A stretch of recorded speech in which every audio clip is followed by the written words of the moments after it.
Selamat pagi. Yuk silahkan masuk.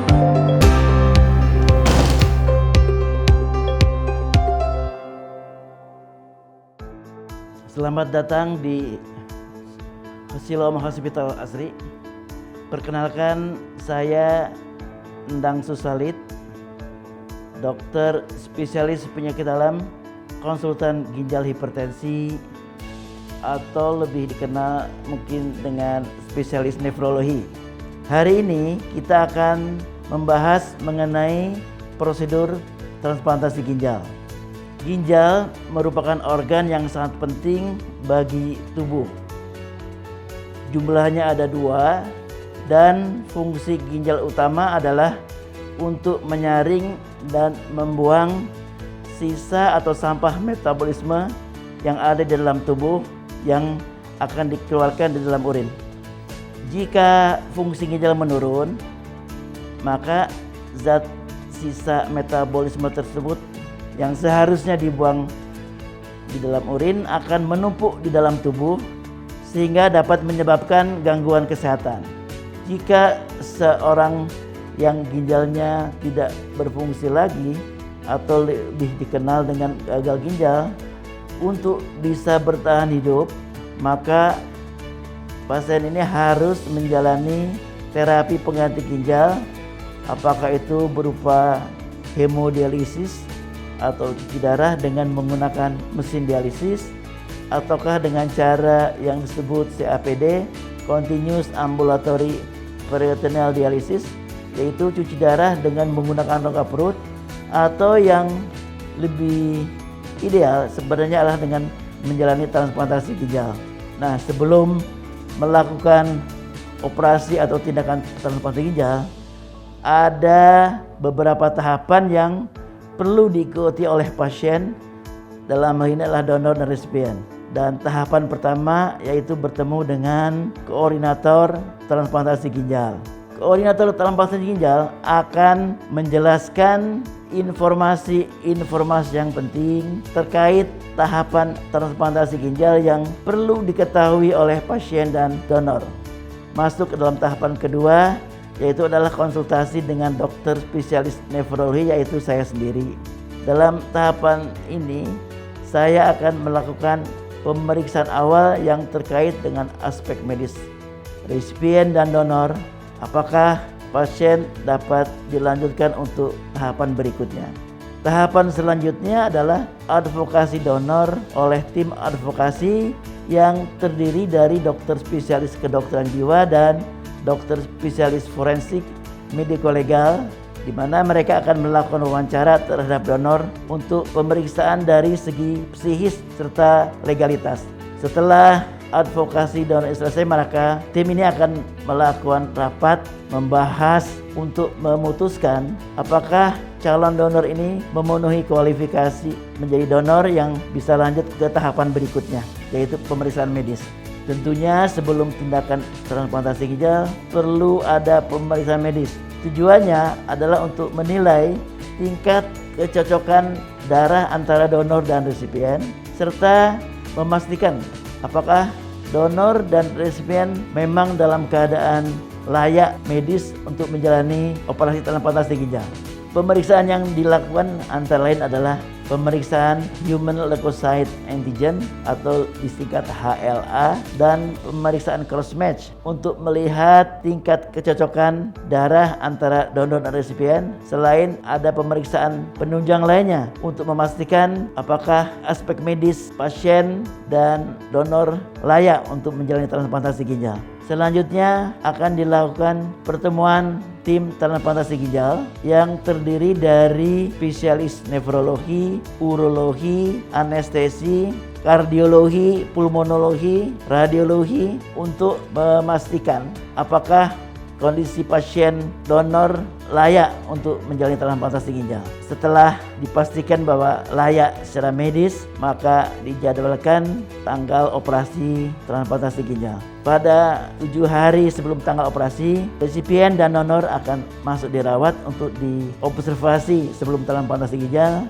Kebetulan pada hari ini rekan sejawat saya Dr.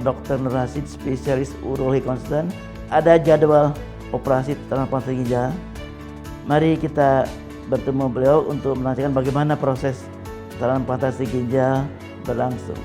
Yuk kita bertemu beliau.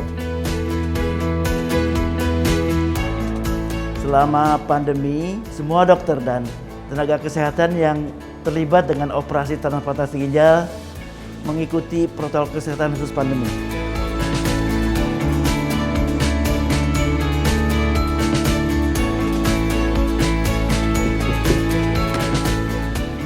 Selamat pagi. Silakan, Prof. Ya.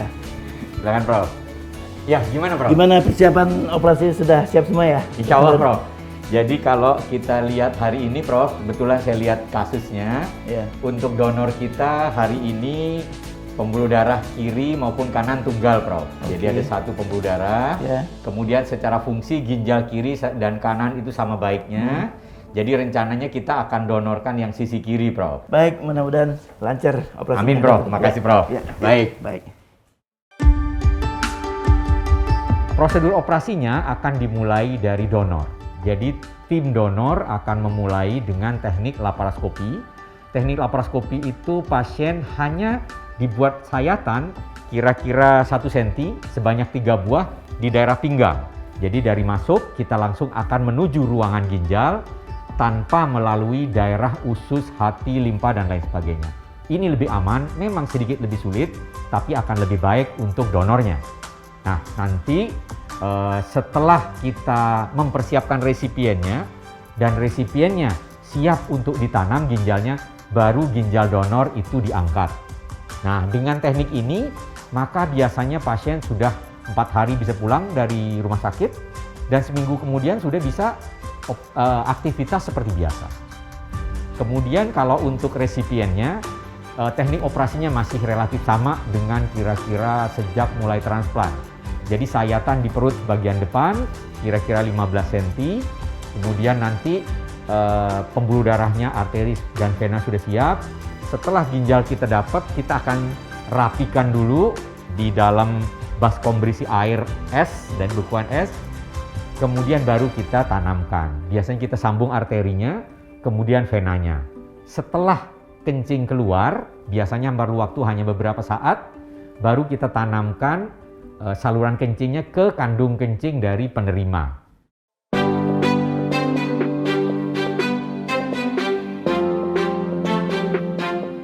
Bagaimana Dr. Nur operasinya? Alhamdulillah, Prof, sesuai dengan rencana.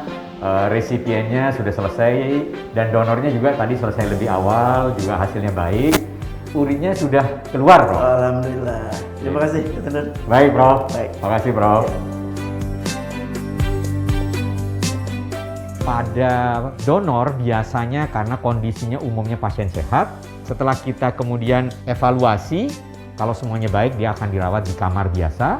Sedangkan untuk penerimanya atau resipiennya biasanya kita rawat di ruang khusus yaitu di ICU dengan 2 tujuan. Pertama, isolasi dari pasien-pasien lain dan juga kemungkinan terinfeksi dari kasus lain. Yang kedua juga untuk memonitor stabilitasnya, umumnya nanti selama 1 minggu mereka bisa pulang. Saya menderita penyakit polycystic kidney disease di mana sekelompok kista muncul di dalam ginjal. Pada awalnya sih nggak ada keluhan apa-apa. Namun beberapa tahun belakangan saat melakukan pemeriksaan lab, hasilnya ternyata kurang baik fungsi ginjalnya dan terus memburuk nilainya. Kemudian setelah mencari informasi dan mempertimbangkan beberapa hal, akhirnya saya memutuskan untuk menjalani prosedur transplantasi ginjal dibanding harus cuci darah, HD atau CAPD. Karena menurut saya, keduanya hanya merupakan solusi temporary. Pada akhirnya, saya menjalani operasi transplantasi ginjal pada bulan Februari tahun 2018 di Siloam Asri. Puji Tuhan, setelah transplantasi ginjal, sekarang saya merasa lebih fit. Saya bersyukur sudah menjalani transplantasi ginjal di Siloam Asri. Para dokter, perawat, dan tenaga medis sangat profesional dan sangat care ke pasien.